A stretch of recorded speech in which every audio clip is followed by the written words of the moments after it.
Welcome back to Red Cedar Radar on this lovely Sunday in September. Brendan is joining the pod again to do a little bit of a recap of Michigan State's unfortunate game against Maryland yesterday that they played at home in Spartan Stadium. Obviously, we know that the final score, 31-9, the Spartans really weren't able to put much together the whole time. Any points just off the top of your head about the game overall, Brendan? Turnovers, and turnovers. Michigan State had five turnovers on Saturday against Maryland, and that was the big difference in the game. Like if you look at the team stat book, Michigan State had more total yards than Maryland. Like it looked like from the eye test, it looked like they were competing on the field. It was just the turnovers and the turnovers in key situations. I think they had multiple turnovers in the red zone. Hauser's interception late in the game, that was in the red zone. So multiple turnovers in the red zone. And then they also gave the ball to Maryland plus territory, I think early on in the second quarter, if I'm not mistaken. So just turnovers in key spots where you need to cash in at, especially in those red zone turnovers are so huge because when you're in the red zone, you got to cash in with at least 3, if not 7 points. Michigan State did not do that. And I think that was the major difference in the game. Yeah, it was 31-9. It was a blowout, but those turnovers are so important. I think Maryland had like 14 points off of the turnovers in the first half alone. I'm not sure what the final stat is on that, but still, Michigan State, they got to take better care of the football. And that falls on the quarterbacks, falls on the running backs. I know Carter had a fumble, so Michigan State's got to clean that up. Yeah, just silly mistakes. I mean, and players just looking disconnected from each other. It just seemed like things weren't running smoothly at all. I figured we could kind of go through. You touched on a lot of things, but I figured we could kind of just go through briefly the first and second half, give a little bit of a rundown on kind of what happened, and then talk about, what this means for the next game and kind of some news coming up with like the whole Mel Tucker ordeal and what that will mean possibly for some player changes this, upcoming week after Tuesday. So Maryland came out and scored first.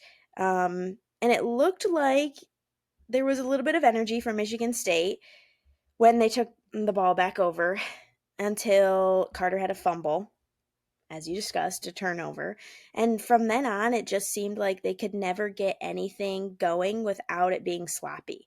They were able to get a field goal, what does it say, 37 yards out, with a little bit of time left in the second quarter. But Maryland had already kind of taken a commanding lead at that point.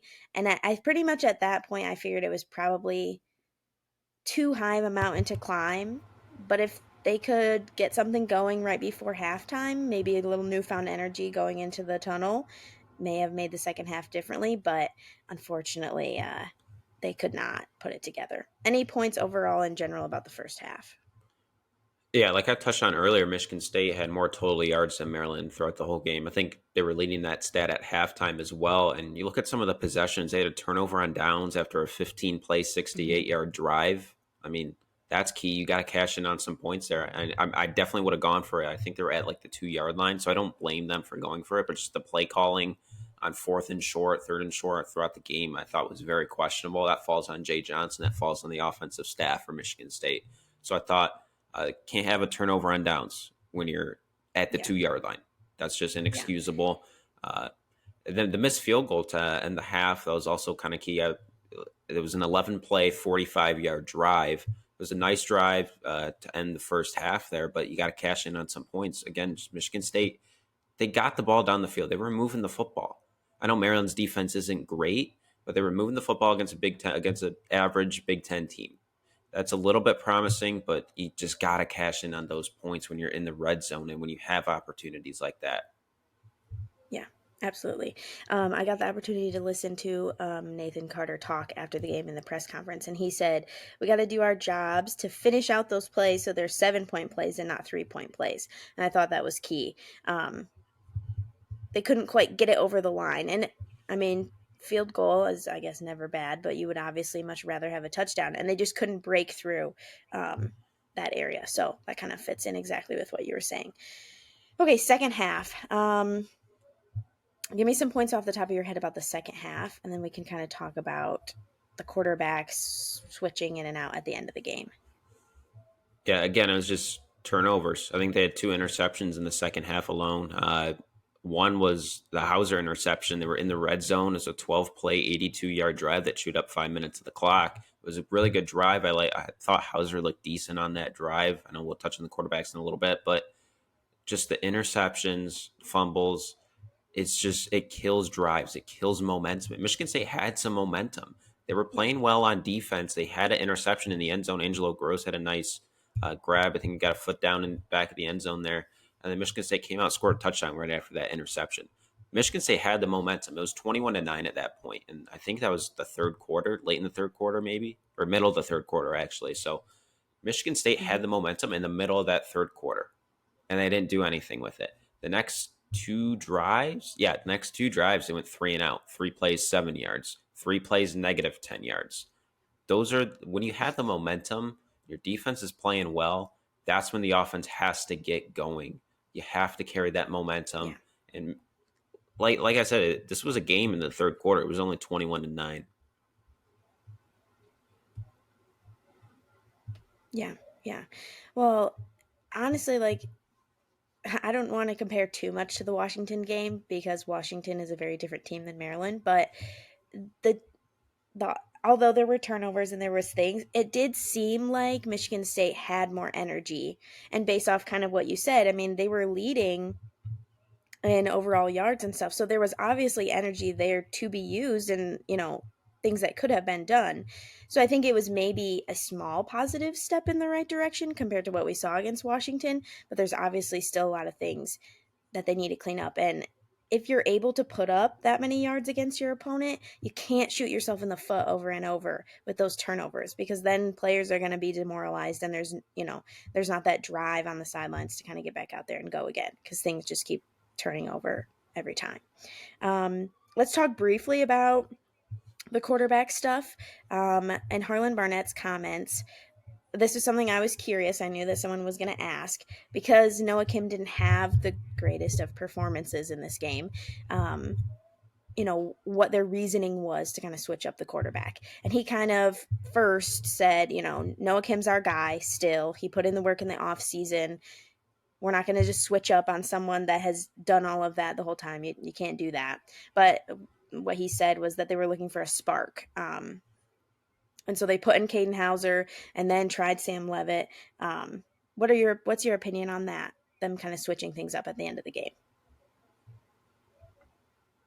I did think Hauser provided the spark. I think that's for sure because, like I mentioned, Kim was in there for two straight three and outs. After they scored a touchdown or got the interception, scored a touchdown, they had the momentum. Then they went back to back three and outs. That killed the momentum. So then they put Hauser in. I think I thought he had a nice drive. I think they went like 12 plays, 80 yards. He ended up throwing an interception, just overthrew Carter on the screen pass. I mean, Maryland's defense kind of read him like a book there. So it probably wouldn't have been a big play anyway, but still, you can't throw a pick in the red zone there. So I thought Hauser did provide a spark. He went 6 for 10 for 75 yards. So not a bad performance, but again, ball security is job security. Michigan State's quarterbacks, 3 interceptions. That can't happen. And that can't happen next week against Iowa and some other teams you play in the Big Ten. They're going to have really good defenses: Iowa, Michigan, Penn State, Ohio State. So just ball security is job security. That's the main takeaway from here. And look, I don't mind Kim and Hauser splitting reps against Iowa. I think if you're going to take bumps and bruises this year, why not do it with a young quarterback like Hauser, who's probably the future of Michigan State football, assuming he doesn't, jump in the transfer portal and go elsewhere, because we don't know what's going to happen with that. So if you're going to take bumps and bruises this year, if you're going to struggle, give Hauser the reps. Why not see how far he takes you?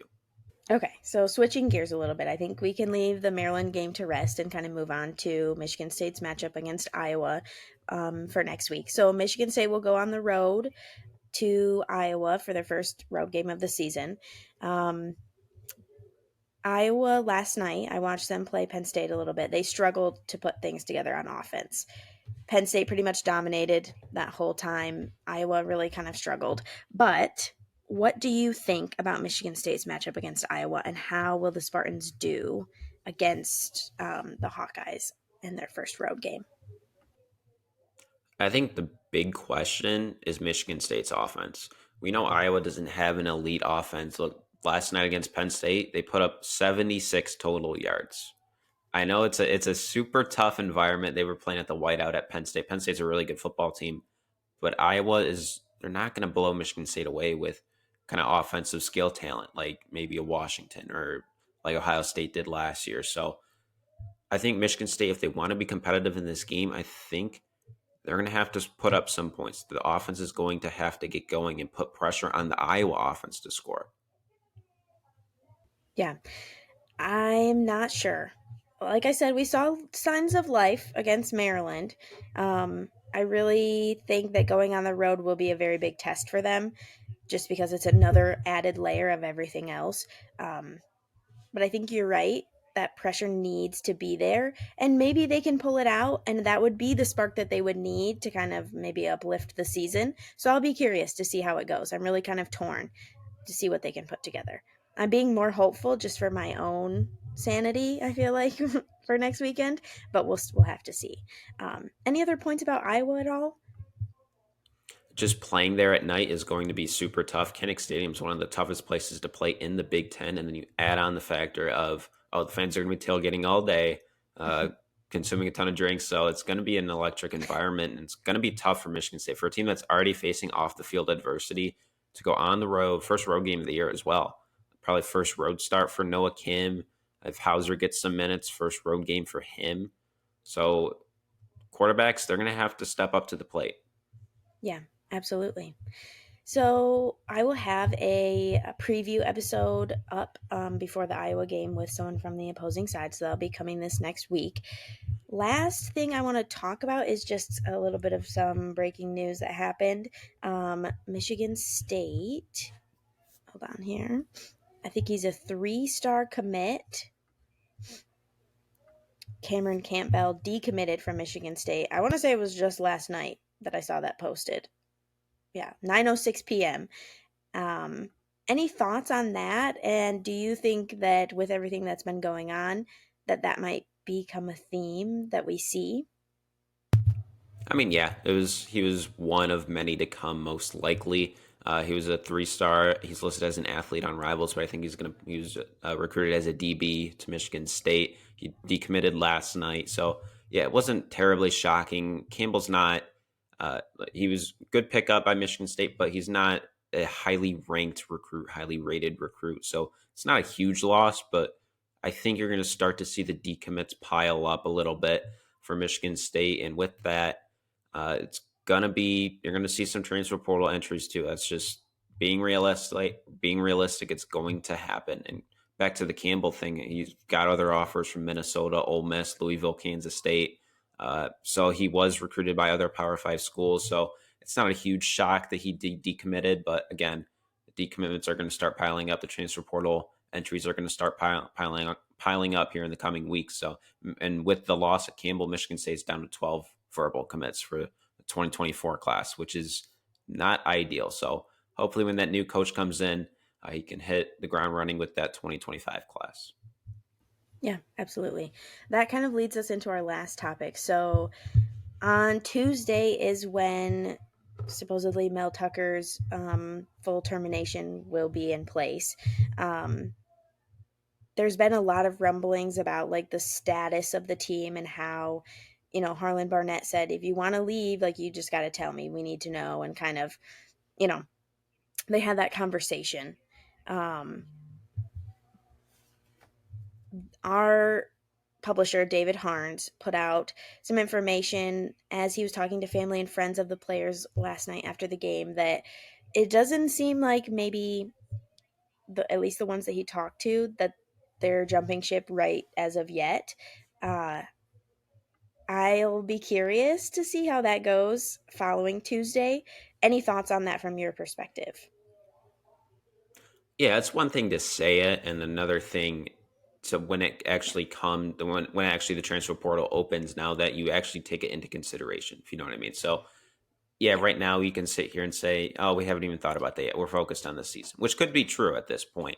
But once that transfer portal opens on Tuesday, if Tucker gets fired, then kids are going to start thinking about it. And they're going to start thinking about it this week. So if I think it's ignorant for us to say it, like to for us to not think that it's in the back of their mind right now. So I do think we'll see some transfer portal entries this week. I think eventually we'll see some younger, highly rated uh, players, developing players who promise to be Michigan State's future, kind of enter the transfer portal. So it's going to be an interesting next couple of weeks, and then after the season as well, when the regular transfer portal window opens, we'll also see what names enter there. So it's going to be an interesting few weeks, and this roster is not going to look the same next season. I promise you that. Yeah, yeah. I think that that is all of our topics. We'll be reporting more through Spartans Illustrated about kind of the termination and where things stand with the guys on the team. David is doing a really good job of kind of pushing up that insider information. So check that out on Spartans Illustrated. Like I said, I'll have a preview episode up in a couple days previewing the Iowa game. And then Brendan is lucky enough that he'll be back after the Iowa game to kind of recap that, hopefully talking about something way better than the Maryland game. We won't say the W word because I don't want to jinx it that much, but we'll see and what happens. Thanks so much for listening to this maybe kind of sad recap, but thanks for tuning in regardless. This will episode will be up on YouTube and wherever you listen to podcasts. So check us out and subscribe to Spartans Illustrated for football coverage and up and coming basketball coverage that maybe will be more fun than what we've got going on with football. Thanks so much for joining me today, Brendan, and I will see you all again soon. Bye.